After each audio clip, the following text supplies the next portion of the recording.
Tervist! 49. sõna. Mis see võiks olla?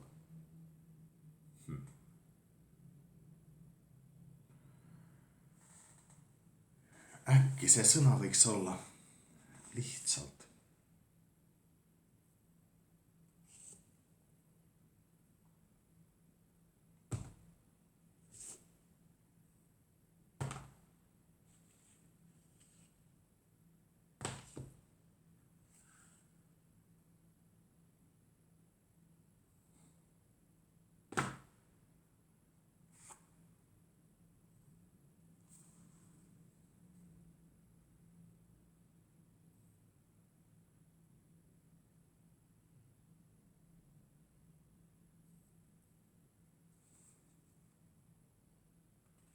see on üks väga tähtis raamat minu jaoks.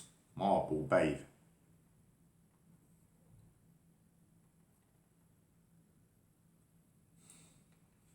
Pühendustega ja puha. Heli Laaksonen on Soome luuletaja, kes õppis Tartus ja hakkas tõlkima Jan Rahmani Kõnetraadi autorit oma kodumurdele. Ja neil klappis väga hästi. Jan tõlkis omakorda heliluuletusi võru keelde, nii et selline raamat nagu Maapuupäiv on ka kordustrükkina ilmunud raamatukogudest, leiab. Et see on jah Edela-Soome murdes kirjutava Heli Laaksoneni ja Lõuna-Eesti luuletaja Jan Rahmani ühisluulekogu.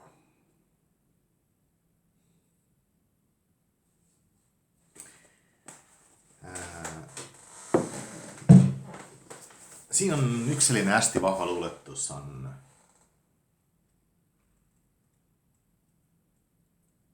Lehm ja kask. Aga ma ei ütle siit rohkem midagi ette, kui et alguse.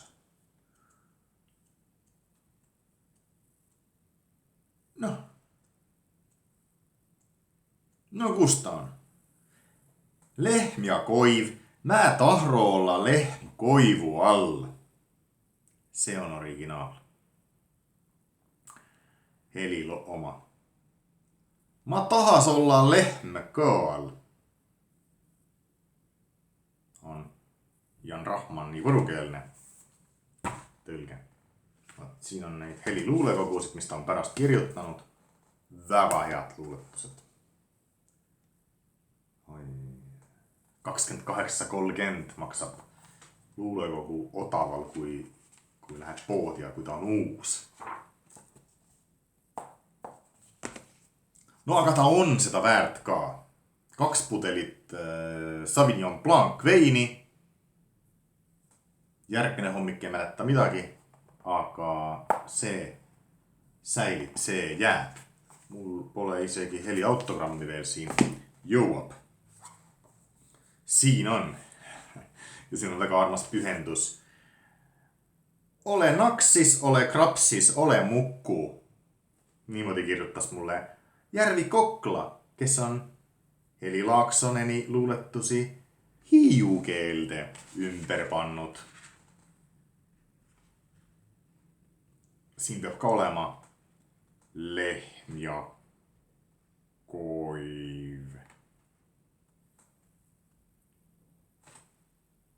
Lehm ja kask. Ma taha olla lehm kase all. Ma taha edukas olla. Taha arvutit õppida. Aga otsige nad üles. Ma ei loe ette. Sest ei taha. Ma ainult äratan huvi.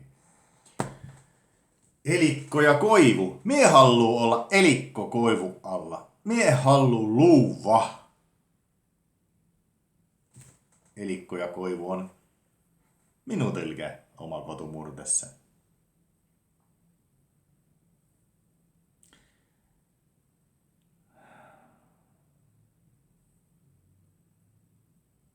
Nii kauan kui on selliseid raamatuid kodus. Karantiin mind küll maha ei murra.